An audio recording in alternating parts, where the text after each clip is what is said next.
Hi, so my name's Laura. I live in Iowa, and we currently have, I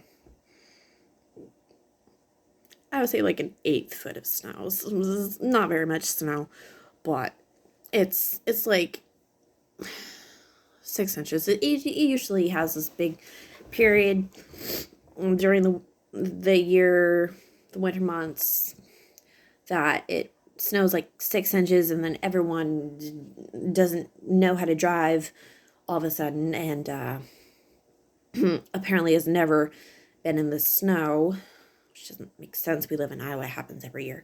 But I heard by watching this video by this YouTuber I really like to watch, and he's awesome, honestly.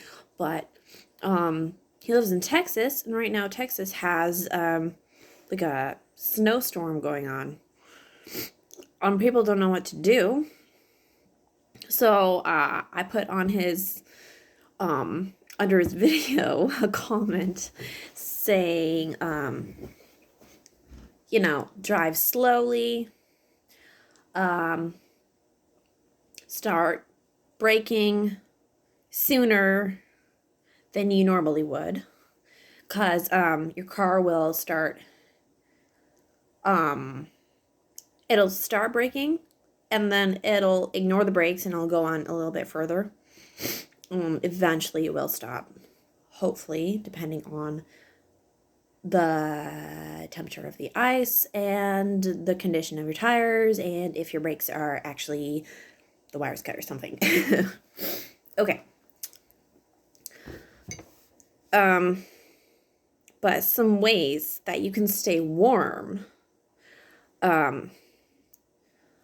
Obviously stuff like sweatshirts, and then thick fabrics, long pants. Jeans can help protect against the cold and the wind a lot. Hats are very important, I think, because they cover your ears, and your ears, they are what gets frostbitten first when you get frostbite. You can go outside without a hat on, and it can be fine. But it's best not to send your kid outside when they don't have a hat in the winter. Okay, also fingers.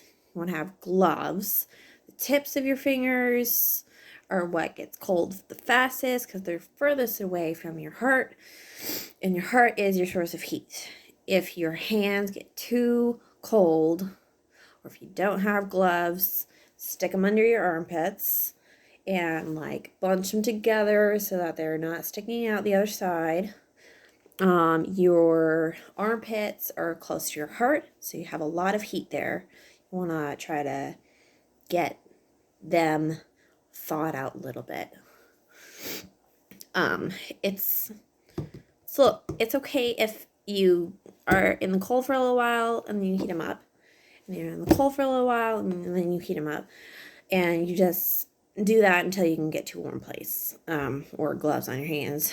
And what I do when the gloves aren't working and the tips of my fingers still feel like falling off is that I bunch them in and hold them next to the inside of my palm so that it just warms up a little bit and stops feeling like it's about to come off. So we do that. Yeah, and then you can stick them under your butt or legs, stuff like that. Some outside external factors of where to find heat. The sun, obviously. Try to look for patch sun. Don't go in the shade unless you're trying to block from the wind, which is a little bit more important. The wind will strip away the layer of heat that your body makes around you. Because when you're just standing still, you can test this even in cold water. Your body will have this like little bubble of heat around you. The wind strips that away right away. It's just, that's what makes wind a little bit dangerous is that it strips that away. But in stagnant air, you have that coating on the outside. What was I gonna say? Masks do help in the winter. Not for anything COVID related, but I mean not with what I'm trying to say, but they keep your lungs from getting really cold. And that's important because if your lungs get very cold, then you start like one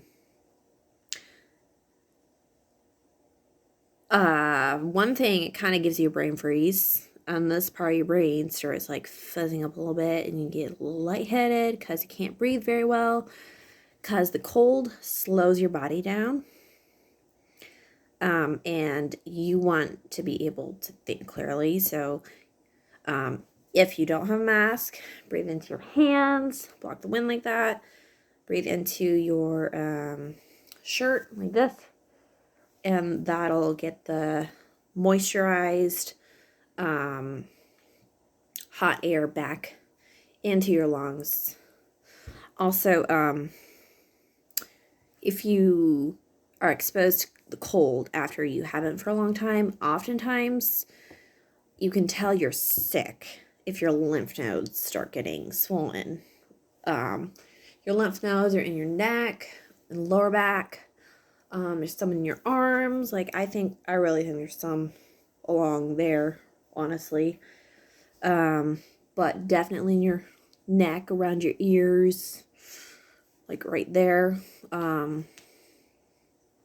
And then sinuses right there. There's like lymph nodes around here, around your face and up there. You can get inside. Don't jump into a hot shower. That'll shock your body. Jump into kind of a lukewarm but kind of cold water temperature shower for the body parts that are cold. And if your whole body is cold, just whole body cold water at first and slowly heat it up. One, because your body is that temperature. And then it's not gonna be majorly affected by the same temperature. And the extreme will feel way too hot. So you'll probably end up doing that anyway. But if you thaw out your blood too fast, it can coagulate, and the little frozen fractals can get stuck in your bloodstream and cause a seizure or something like that. So that's why you start at a cold temperature and slowly warm it up. The water, when your body's in water, it loses heat faster. It transfers temperature faster in water. I know that. Let me see. Okay, what are some things someone who lives in like a cold place, a warm place, would not have in a winter storm? Okay, what are some things they'd have? They'd have a t-shirt. They might have jeans. They might have like leggings and shorts. You can get tights, and you can layer the tights. That's something. You get socks. Do at least 2 pairs of socks. If you can't handle the cold, do 2 pairs of socks. Or if your phalanges start feeling like they're falling off, 2 socks, 2 gloves, and then 2 layers of shirts. And if you can find a jacket, it's best to double up on the jackets, because if they're thin, you definitely want to double up on the jackets. But you can get too hot from your jacket in the cold, but just hypothermia it'll trick your body into thinking it's hot when it's actually very cold. So kind of like alcohol. So you start taking your clothes off. Well, that's the last thing you want to do because you're losing more heat and you're going to go unconscious soon. Don't do that. Sometimes when you're really hot, you need to heat up. Doesn't make sense, but yeah. Some food, drink tea, hot chocolate, broth. Broth is good for curing sickness stuff. And then, yeah. Anyway, see you guys later. Bye.